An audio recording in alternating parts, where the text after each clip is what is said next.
Hello, my name is Hervé Bouka. Today is December the 7th, 2019. This is a final case presentation for MBA 693, Managerial Accounting. The professor is Yusuf Yugras.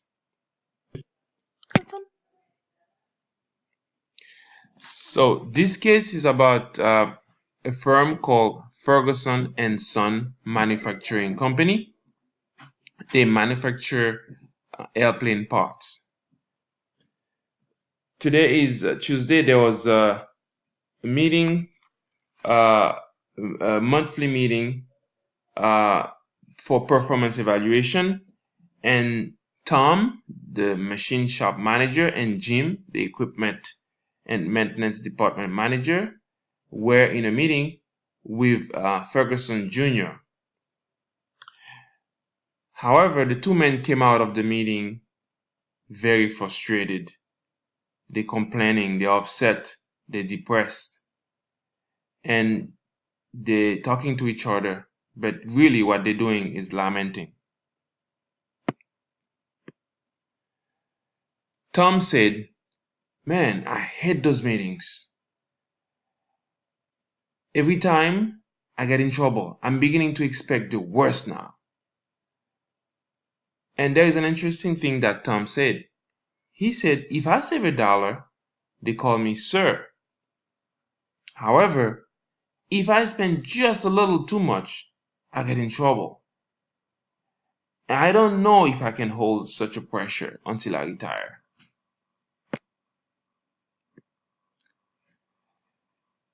So you can know who Tom is. Tom has been the machine shop manager. He had been with the company for 25 years. He had been very respected, and Ferguson Sr. had promoted him to the level of supervisor. Several times Ferguson Sr. had to say that the company's success is due to high quality work of machinists like Tom. Unfortunately, Tom is coming out of this meeting with the worst evaluation in his long career. Obviously, nothing to be excited about. Mr. Ferguson Jr., that's him here, is expected to take over the company soon, so he's getting ready. And one of the changes that he has implemented is to make monthly meetings to compare actual and budgeted costs. And Tom and Jim just came out of this meeting, literally crying. His goal, Ferguson Jr.'s goal, was to reduce inefficiencies and reduce costs.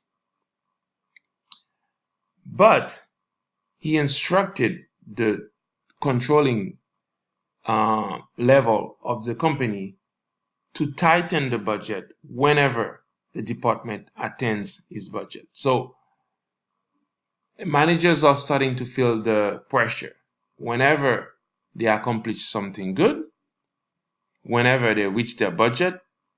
The next thing they know, the budget is tightened even further. Obviously, Tom is getting very frustrated. He's unhappy. He doesn't know what he's gonna do next. And this is what he says: "We can't work any faster and still maintain quality. My men are ready to quit. We always have to interrupt big jobs to do small rush orders." And obviously, that only increases the frustration.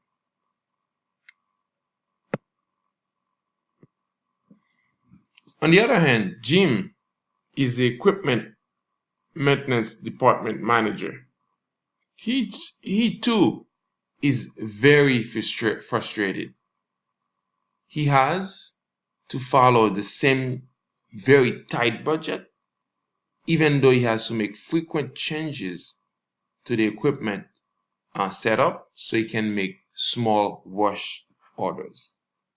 He had to say, "It's all a big pen. I'm trying to put a quality job, but they're trying to save pennies. I can't do it." Now, who is Ferguson Jr.? Ferguson Jr.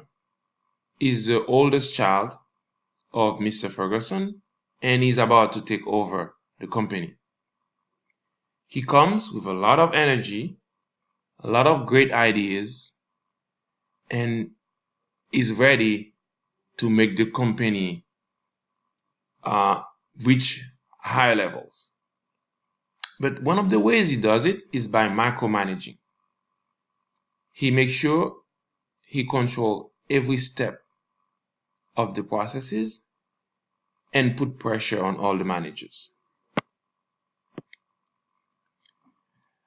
One of the problems I identified in this case is what they sometimes call the new manager syndrome. Ferguson Jr. seems to do things his own ways. Like the average son in America, he thinks that his father doesn't know anything. So he readily disregards whatever his father has done and what has worked for his father. As we know, change is good, but it has to bring progress. And in dealing with seasoned professionals, you have to be careful because they've had a lot of experience. They've been able to produce quality work. You cannot drastically change their ways overnight without even explaining what you're doing and without convincing them that what you want to do will work. New manager syndrome again. He's trying to be an overachiever.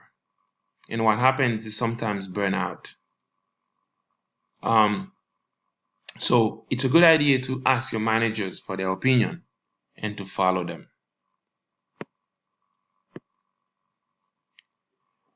The other problem with the case of Ferguson and Son Manufacturing Company is the fact that everyone, including the managers and the other employees, is regarding the budget as a threat. Ferguson Jr. said clearly, "I am saving all the monthly variances for future reference." Budgets is designed to be a stimulating tool, but not an intimidating one. In this case, obviously, Ferguson Jr. is using the budget as a tool to intimidate the managers. And in doing so, he may end up having a destructive effect. The problem again is the top management seems to favor budget variances over everything else. So the managers feel that all they have to do is shift their efforts from quality to quantity. And again, this is very dangerous because the customers have learned to expect great qualities. And if they don't find it anymore, they'll simply walk away.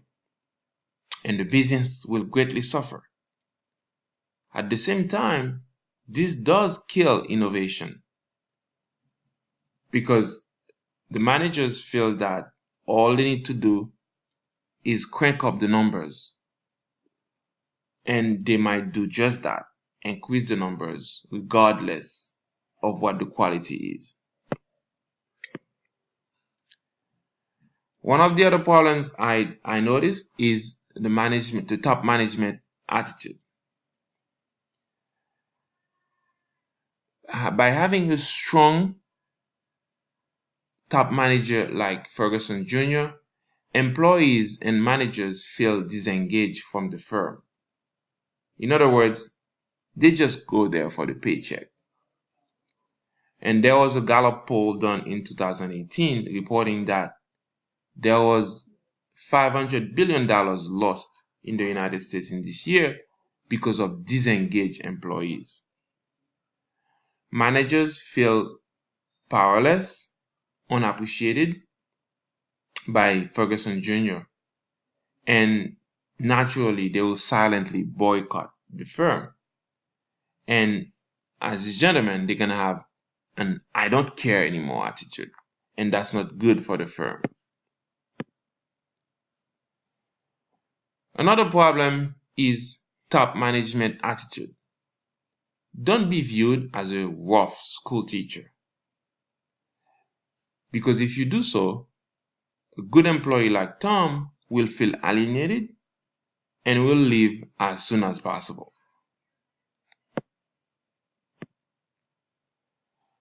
The solutions that I propose are for the budgetary control solutions. Make the managers participate in the creation of the budget. By doing so, they feel empowered. They're more likely to do their best to make the variances favorable. Give them achievable goals. Don't tell them to do things that are impossible. That's why you need their opinion. Give them positive feedback. Give them bonuses. Encourage them. And it's also a very good idea to encourage your employees and the managers to bring ideas and implement them as appropriate. If they give you good ideas and you reject them, then that's not good either. You remember Tom was saying that whenever they reach the budget, they automatically increase the bar. Well, you need to reward your managers when the variances are favorable. And if you need to raise the bar next time, get their input, find out what's possible, what's feasible. Let them participate in the budget. They will cooperate better.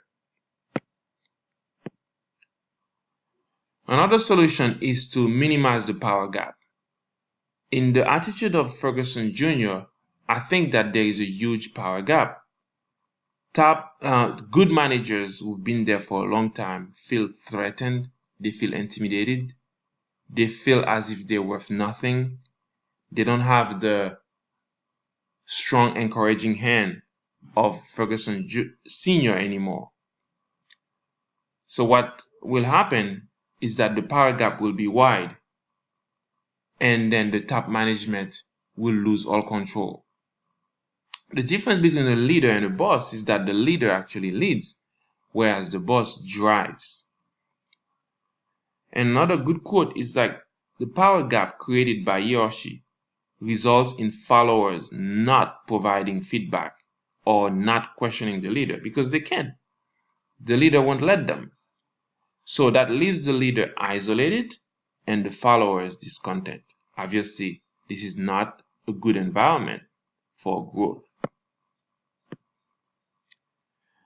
Another solution that I found through my research is to incorporate quality in the budget. Obviously, this is not easy, but this is achievable.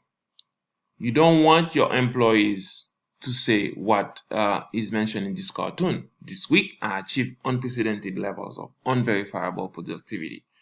If you ask a manager to focus solely on quantity, they can make a large quantity, but this will not help the business and customers will walk away.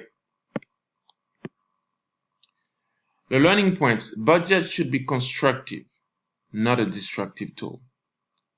Include the managers in implementation of a budget. They will follow it easier, more willingly. Don't destroy quality by focusing too much on quantity. Do not let your managers feel disengaged. Do close the power gap. Bring yourself down to the level of your managers. They will like you better. They will be more dedicated to the growth of your company. And finally, take time to listen to your team. This is the end, and those were my references. And thank you for listening.